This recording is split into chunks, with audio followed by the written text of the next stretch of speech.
How to use ChatGPT on Discord. Hello everybody. If you are wondering how you can do that, you may follow up these methods. So in order to do that, you may open up your Discord first, and then once you open up Discord, you may locate up the server that you would like to add and type in Discord bot list in the search. After that, head over to this particular website of Discord bot list and open it up. Once you open it up, you should be finding this interface with a search bar. Now in the search bar, go ahead and type in ChatGPT. Type in ChatGPT in the search box and hit enter. Once you go ahead and hit enter, you should be finding results on your screen.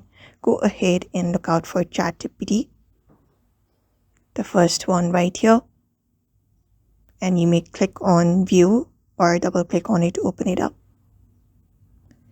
Once you open it up, here on the screen, you can easily find invite ChatGPT Discord bot.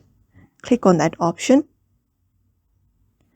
And once you click on it, all you gotta do is simply follow the on-screen instructions. So you may scroll this down right here, and you need to start up the authorization process. You may select up a server in which you would like to add it. Drop it down and select up a server and continue with the process. After that, you may authorize. Click on authorize and wait for the authorization to be completed. Once it is completed, you may hit back to your server and you should be finding ChatGPT installed into your server. So that is how you basically do it. I hope this video was helpful. Give it a thumbs up and subscribe for more tips and tutorials, and we will see you on the next video.